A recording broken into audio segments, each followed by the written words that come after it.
ஆவியும் தேவதூதனும் உண்டு, உயிர்த்தெழுதல் உண்டு என்று சொல்லுகிற காரியத்துல யார் சரியா இருக்கா? ரைட் விங் சரியா இருக்கு. அதுல வந்து லெஃப்ட் விங் மோசமா இருக்கு இல்லையா? அதே நேரத்தில் வந்து பார்த்தீங்கன்னா, இதை தொடாதே, அதை செய்யாதே, இதை பண்ணாதேன்ட்டு வந்து மனுஷ போதனைகளை அதிகமாய் கொண்டு வந்தவர்கள் யாரு காணப்படுறாங்க? பரிசேயர்கள்.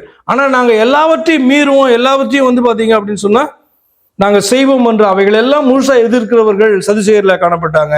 அம்மன் தேவ பிள்ளைகள் எப்படி காணப்படணும்னா, எந்த ஒரு காரியமா இருந்தாலும் இது தகுதியானதா என்று சொல்லி வேத வாக்கியங்கள் படி ஆராய்ந்து அறிந்து லெஃப்ட்லேயும் நிற்கக்கூடாது, ரைட்லேயும் நிற்கக்கூடாது, சென்டர்லேயும் நிற்கக்கூடாது. எங்கே நிற்கணும்?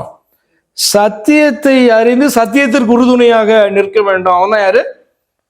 கிறிஸ்தவன். ஃபார் எக்ஸாம்பிள், இப்போ நீங்கள் இன்னைக்கு 26ஆம் தேதியா? இன்னைக்கு நேற்று வந்து 25 கிறிஸ்து பிறப்பு. 25ஆம் தேதி கிறிஸ்துமஸ் அப்படின்றது நம்ம பிறந்ததுலேருந்து, நமக்கு நினைவு தெரிஞ்சதுலேருந்து, பிறந்ததுன்னு சொல்றது நினைவு தெரிஞ்சதுலேருந்து 25ஆம் தேதி கிறிஸ்துமஸ் நமக்கு, அப்படிதானே? கொஞ்சம் இந்த சபைக்கு வந்ததுலேருந்து உங்களுக்கு வந்து பார்த்தீங்கன்னா 25ஆம் தேதின்றது ஒரு முக்கியமான நாள் இல்லை அப்படின்றது உங்களுக்கு ஓரளவுக்கு புரிந்திருக்கும் இல்லையா? ஆனாலும் 25 வந்து பார்த்தீங்கன்னா உங்களுக்கு முக்கியமாக மனதிலே காணப்படுது அல்லவா? மிஸ் பண்ணக்கூடாதுன்னு தோணுது இல்லவா? இது எங்கிருந்து வந்தது இந்த தாட்டு? இந்த தாட்டு நமக்கு சாதாரணமாக வந்துடல, இப்படியே பழகி இருந்தோம் அல்லவா? உண்மையா சொல்றேன், கிறிஸ்துமஸ் 25ஆம் தேதி இருக்கிறதுக்கு வாய்ப்பே கிடையாது. நீங்க ஆராய்ந்து பார்த்து கொள்ளுங்க. வேதத்தில் ஏன் வந்து புதிய ஏற்பாட்டில் வந்து அந்த டேட் எல்லாம் குறிக்கல?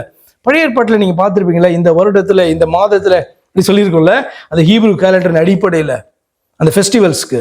ஏன் நியூ டெஸ்டமெண்ட்ல கிறிஸ்து பிறந்தார் என்பது உண்மை, தேவன் மனிதனாக வெளிப்பட்டார் என்பது உண்மை, எந்த நாளில எந்த மாதத்துல வந்தார்னு ஏன் சொல்லப்படல? அதை நீங்க கொண்டாட வேண்டிய அவசியம் கிடையாது. தேவன் மனிதனாக வந்தார் என்று உனக்கு தெரிய வேண்டும். ஏன் அப்படின்னா, இது தெரியலனா, நீ நம்பலனா, நீ கிறிஸ்தவனே கிடையாது. ரட்சிப்பை நோக்கி நீ கடந்து போகவே முடியாது. எந்த நாளில உயிர்த்தெழுந்தார் அவசியமே இல்லை. என்னைக்கு மரித்தாரோ 3ஆம் நாள் உயிர்த்தெழுந்தார், அப்படிதானே? அப்ப நான் இன்னைக்கு என்ன நம்பிக்கொண்டு இருக்கிறேன்? தேவன் மனிதனாக வெளிப்பட்டார், சரீரத்திலே காணப்பட்டார் என்பதை நான் ஒவ்வொரு நாள் நினைவு கூர்ந்து கொண்டுதான் இருக்கிறேன். அவர் திரும்பவும் என்ன பண்ணுவாரு?